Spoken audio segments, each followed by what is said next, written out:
আসসালামু আলাইকুম। তো কি অবস্থা সবার, কেমন আছেন সবাই? আশা করি সবাই ভালো আছেন। আজকে আমাদের চ্যানেলের প্রথম ভিডিও। আশা করি আপনারা সবাই আমাদের পাশে থাকবেন, আমাদেরকে অবশ্যই সাপোর্ট করবেন। আমাদের এই চ্যানেলে সবসময় বিভিন্ন জনের ভৌতিক অভিজ্ঞতা শেয়ার করা হবে। আপনারাও আমাদেরকে আপনাদের জীবনের ভৌতিক ঘটনাগুলো শেয়ার করতে পারবেন। আপনি আমাদেরকে ইমেল করে আপনার ঘটনা শেয়ার করতে পারবেন। আমরা আপনার ভিডিও তা সবার মাঝে শেয়ার করব। আজকের ঘটনা হচ্ছে আমার এক বন্ধু, তার জীবনের ঘটে যাওয়া এক ঘটনা। সে ইমেল করেছে। অবশ্য সে আমাকে ইমেল করেছে বলতে, এ এখন বর্তমানে বাড়িতে নেই, ও প্রবাসে থাকে। ও আমাকে এটা এটা পাঠিয়েছে। তো ওর গল্পটা দিয়ে আমি প্রথমে শুরু করছি। ও যেভাবে পাঠিয়েছে আমি ঠিক সেইভাবে বলছি। গল্পটা হচ্ছে, একদিন আমি আর আমার বন্ধু আরমান যাচ্ছিলাম, বসে আছে আর কি, রাস্তাতে হাঁটছি। তখন তখন ছিল বর্ষাকাল, তখন মাছ সবাই ধরে। আমরাও প্রতিদিন যেতাম, গিয়ে দেখতাম যে মাছ পাই না। আমরা 7টা-8টার দিকে যাইতাম, এর আগে দেখি মাছ যে সন্ধ্যা হওয়ার পরই 7টা-8টার দিকে গিয়া পানি গুলা করে দিয়ে আসতো আর মাছ ধরে ফেলতো। তখন আমরা গিয়ে আর মাছ টাছ পাই না, শুধু তো খালি হাতে ফিরতে হয়। মাঝে মধ্যে 1-2টা টাকি মাছ পাইতাম আর কি। এই সব দিয়ে আর ভালো লাগে না, তাই 2-3 দিন ধরে মাছ ধরতে চাই না। তো যাই না। তারপর একদিন আমরা যখন হাঁটতেছিলাম যে চল আজকে যাই সবাই, যেহেতু তারা সকাল সকাল যায় আর মাছ টাছ ধরে ধরে সব নষ্ট করে দেয়, তাই আমরা একটু একটু পরে যাবো, একটু রাতে গেলে ভালো হবে। তো আরমান বললো চল তাহলে 12টার দিকে যাই। তো আমিও বললাম চল 12টার দিকে যাই। যাওয়ার পর ও বললো যে 12টার দিকে গেলে ভালো হবে, ও ভালো মাছ পেতে পারি। আমি বললাম হয় তো। ও বললো যে তাহলে আমি তোকে ডাক দিব। আমি বললাম আচ্ছা তুই ডাক দিস, আমি ঘরে থাকবো, বা আমার একটা ফোন দিস। বললো যে তখন তো ফোন দেওয়া যাবে না, তো একটা ডাক, তোর বাড়িতে তো পাশের বাড়ি, চলো একটা ডাক দিলে চলবে। বললো আচ্ছা তাহলে আস। তারপরে কথাবার্তা হলো। বিকালে বিকেলে সন্ধ্যা হলো, আমরা যে যার বাড়িতে গেলাম। বাড়িতে যাওয়ার পর আমিও বসে আছি, ও আসবে। আমিও যেহেতু দুজনে একসাথে, তখন আমরা ফ্রি ফায়ার খেলতাম এখানে। আমরা ফ্রি ফায়ার খেলতেছি, একসাথে খেললাম। তারপরে 10টা পর্যন্ত খেলছি। তারপর আমার বললো যে একটু ঘুমিয়ে নে, তারপর 12টার দিকে উঠে আর নাহলে পরে ঘুম আসতে পারে। তারপর আমি বললাম আচ্ছা সমস্যা নেই, চল একটু ঘুমিয়ে নি। তারপর আমার আর ঘুম আসতেছে না, আমি বসে আছি। তারপর আমার আর ঘুম আসতেছে না, আর মান ডাটা অফ করে দিছি।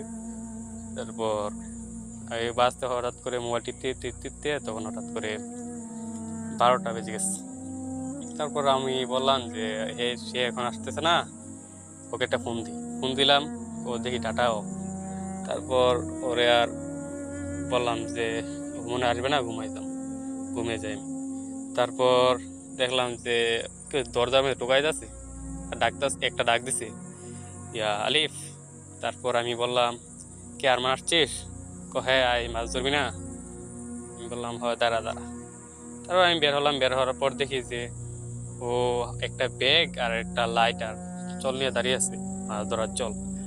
তারপর আমি বললাম যে আমার চল নেওয়া লাগবে। বললো নিয়ে নে, মাছ ধরতে পারবি, দুদিনে ধরবো। তারপর আমাদের মাছ ধরার সিস্টেম ছিল সবাই দুজনে ধরবো, কিন্তু একসাথে শেয়ার করে নেব, মাছ ভাগ করে নেব পরে। তারপর আমি একটা ব্যাগ নিলাম হাতে, একটা চল এবং লাইট নিয়ে বের হলাম। তারপর ও আগে আগে হাঁটছে। আমি কি কোথায় যাচ্ছিস?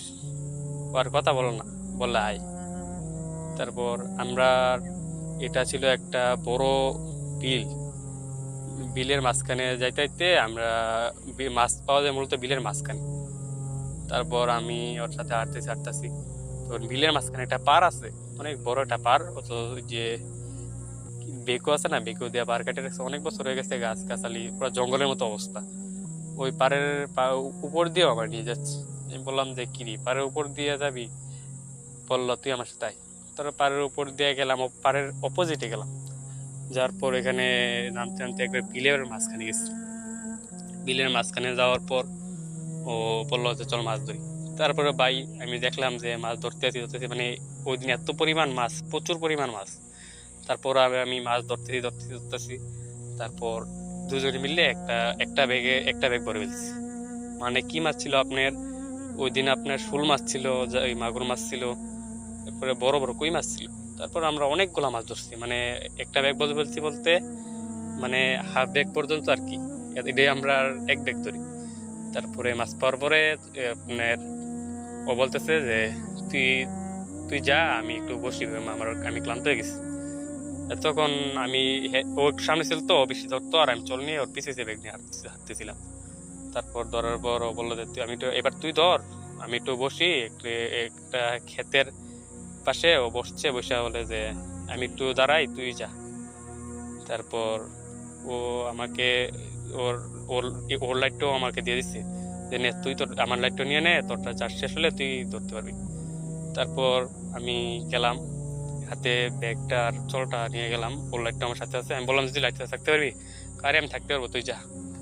তারপর আমি চলে গেলাম, আমি সামনেতে মাছ ধরতেছি, মানে ভাই যত সামনে যাই ভালো লাগতেছে, একটা করে মাগুর, বেশিরভাগই আমরা মাগুর মাছ ধরতেছি, সামনে যাই আর মাছ। তারপর যাতেছি আমি মাছ ধরতেছি, আমার তো আর খবর নাই ওইদিকে কি হচ্ছে, মানে সময়ও বা এত তাড়াতাড়ি আছে আমি বলতে পারবো না যে আমরা এত পরিমাণ মাছ নেশায় ছিলাম তখন। তারপর মাছ ধরতেছি।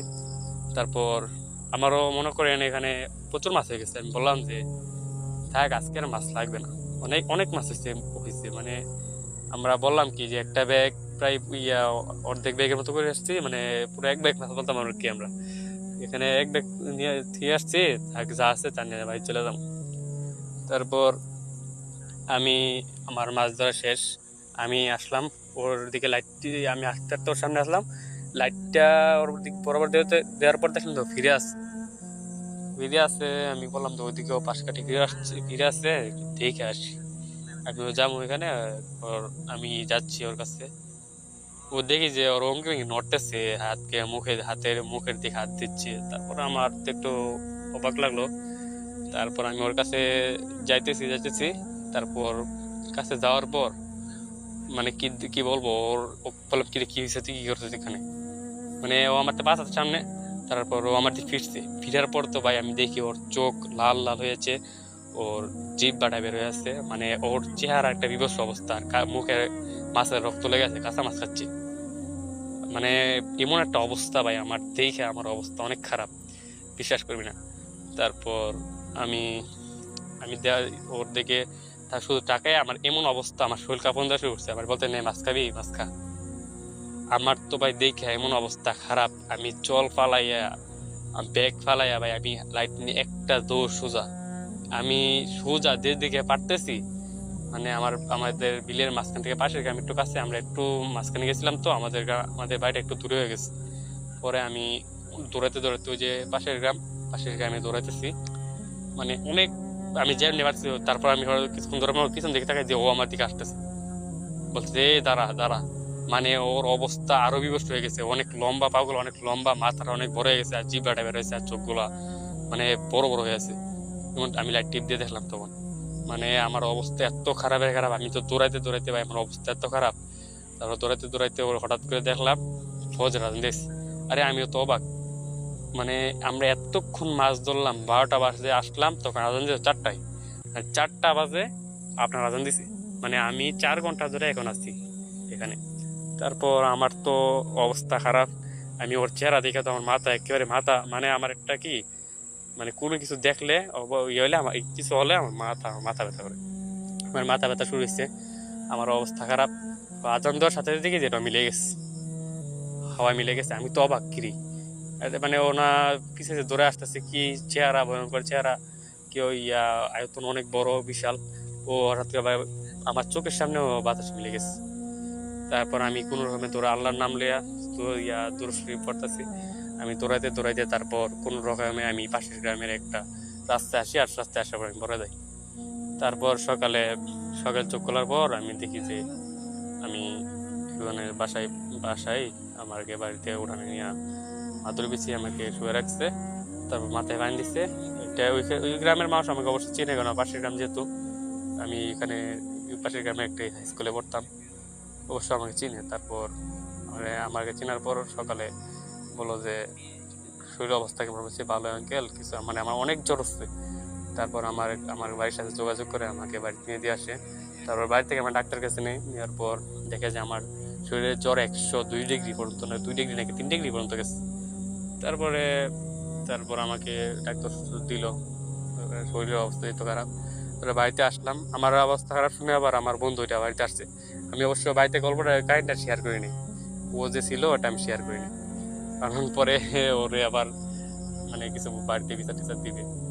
তারপর আমি ওরে আর বলি নাই। তারপর ও আমার কাছে আসছে, আমি গেলাম, কিরে কালকে তুই আমার সাথে ছিলি, তোর চোখ এত বড় বড় হয়ে গেছিলি কেন?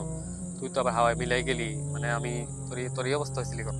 বললে কি তুই কি পাগল? কালকে আমি ঘুমাই গেছি, আমার কোনো খবর আছে? আমি গিয়া ঘুমাইতে উঠছি আমি আজানের সময়, ফজর আজানের সময়, তো আমি আসতে পারি না কালকে। আমি কি না, তুই আসছিলি, তুই তুই আমাকে ডাক দিছিলি, তোর সাথে আমি গেছি, তুই মাছ ধরছিস আমার সাথে, তোর চোখ মুখ কি অবস্থা হয়েছিল, তোর চোখ বড় বড়, তোর জিভটা বড় হয়েছিল, তুই কাঁচা মাছ খেয়েছিলি। ও বললো, তুই বন্ধু তুই কি পাগল? আমি কি তোর সাথে কোনো মিথ্যা কথা বলছি? বললাম না ঠিক আছে তুই। তারপর আমার এটা বিশ্বাস করতে হয়েছে না, ও আসলে ছিল না, কারণ ও আমার সাথে কোনোদিন মিথ্যা কথা বলেনি। ও যা বলতো সত্যি কথা সবসময় বলতো।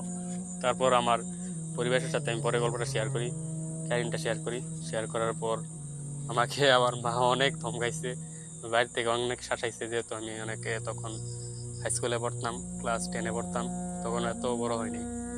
তারপর আর কি, তারপর আমাকে একটা খুব আমাদের মাদ্রাসার যে মসজিদের যে হুজুর পাশে মাদ্রাসা ছিল আর কি, তিনি মাদ্রাসার টিচার ছিলেন, তারপরে মসজিদের ইমামও ছিলেন। তিনি আমাকে কিছু ঝাড়ফুঁক করছেন, তারপর পানি ভরা দিচ্ছেন, তারপর ইনশাল্লাহ তারপর সাথে এরপর থেকে আমার কিছু হয় নাই। এই ছিল আমার গল্প। তো বন্ধুরা, এই ছিল গল্প, আমার সাথে শেয়ার করেছিল এটাই। তো আপনারাও আমাদেরকে সাপোর্ট করবেন অবশ্যই। আপনার যদি কিছু কিছু গল্প থাকে নিজের জীবনে ঘটে যাওয়া কোনো গল্প, তাহলে অবশ্যই আমাদেরকে শেয়ার করবেন। ডিসক্রিপশনে আমি আপনাদেরকে ইমেল অ্যাড্রেস দিয়ে রাখবো। তারপর আপনারা আপনাদের গল্পগুলো আমাদের মাঝে শেয়ার করতে পারবেন। ধন্যবাদ সবাইকে ভিডিওটি মনোযোগ দিয়ে শোনার জন্য।